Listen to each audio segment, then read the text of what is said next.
चलो question number 2 का first question है, let y is equals to cos of x square plus a square. थोड़े से formulas revise करते हैं। अभी तक हमने कौन कौन सा फॉर्मूला किया, variable raise to number x raise to n का फॉर्मूला, उसका डेरिवेटिव कितना होता है n into x raise to n minus one. फिर अगर किसी भी कांस्टेंट यानी कि क्या बताया था नंबर, तो उसका डेरिवेटिव करना होता है, तो उसका डेरिवेटिव कितना आता है, 0 आता है। उसके बाद हम लोगों ने रूट एक्स का किया था, रूट एक्स का डेरिवेटिव कितना हो जाता है 1/2 रूट एक्स, राइट। अब हम ना ये पहला फॉर्मूला, दूसरा फॉर्मूला, तीसरा फॉर्मूला, फोर्थ फॉर्मूला मैं आपको बताती हूँ, ट्रिग्नोमेट्रिक फंक्शन। तो फॉर एग्जांपल जैसे साइन एक्स है, तो साइन एक्स का डेरिवेटिव होता है कॉस एक्स, और वही अगर मैंने कॉस एक्स का डेरिवेटिव मांगा तो आपको बताना है वो कितना होता है आपका माइनस साइन एक्स, ठीक है। एक और मैं आपको एक्स्ट्रा बता देती हूँ, e raise to x exponential function है ना, तो एक्सपोनेंट रेस टू कोई वेरिएबल, तो उसका डेरिवेटिव क्या होता है खुद ई रेस टू एक्स ही, ठीक है। तो अब यहाँ कौन सा लगेगा, देखो क्या लिखेंगे हम लोग इसको, पहले differentiating with respect to x, तो यहाँ पे क्या आएगा, ये d y by d x is equals to d by d x of आपका question that is cos of x square plus a square, ठीक है। तो अब देखो कॉस ऑफ है ना, कॉस का फंक्शन यहाँ पे ये क्या है, तो ये वाला फॉर्मूला लगाओगे आप लोग, कॉस ऑफ कोई फंक्शन जहाँ एक्स की जगह पे कौन है, ये पूरा ब्रैकेट है, तो फॉर्मूला तो ये लगेगा। तो कॉस का डेरिवेटिव कितना होता है माइनस साइन, तो लिख दो माइनस साइन, और एक्स की जगह पे, मेरे एक्स की जगह पे कौन है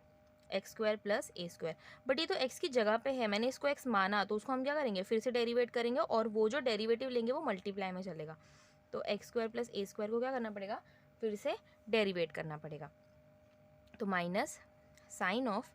x square plus a square, ठीक है। अब यहाँ देखो बीच में कौन सी साइन है, प्लस की, क्यों ये एक टर्म है और ये एक टर्म है, मैंने आपको बताया है हमेशा प्लस माइनस में डेरिवेटिव क्या होता है डिस्ट्रीब्यूट होता है, तो एक बार डेरिवेटिव इसके पास जाएगा, बीच में प्लस की साइन आ गई, और ये एक बार डेरिवेटिव इसके पास जाएगा, राइट।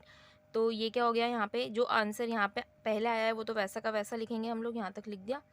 अब इसका डेरिवेटिव सोचो, तो derivative of x square variable raise to number, सबसे पहला फॉर्मूला पढ़ा था ना एक्स रेस टू एन, क्या होता है n into x raise to n minus one, मतलब number into x raise to वही नंबर माइनस वन, ठीक है। इसका डेरिवेटिव आ गया। अब इसका डेरिवेटिव देखो, तो ये ए यहाँ पे क्या है, अगर with respect to x differentiate कर रहे हो, ठीक है, विद रिस्पेक्ट टू एक्स आप डिफ्रेंशिएट कर रहे हो, मतलब एक्स आपका वेरिएबल है, ठीक है, और ये पूरा जो एक्स का फंक्शन था उसको आपने वाई माना था, तो वाई भी आपका वेरिएबल है,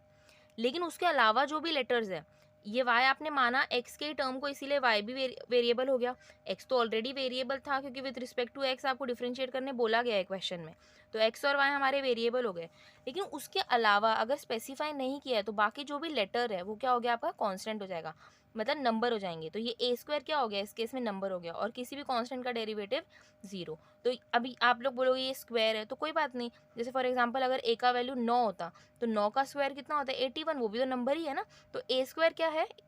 नंबर है, तो डेरिवेटिव वो कांस्टेंट है, वो कितना हो गया 0 हो गया। आई होप यहाँ तक समझ में आया होगा। Minus sine of x square plus a square into times of ये एक्स रेस टू 2 - 1, 2 - 1 मतलब 1, तो ये एक्स हो गया, नहीं लिखेंगे तो भी चलेगा, प्लस 0 को छोड़ दो, तो ये आपका आंसर आ गया। ये कितना हो गया 2x को आगे ले लेते हैं, -2x sine of x square plus a square, ये आ गया आपका आंसर।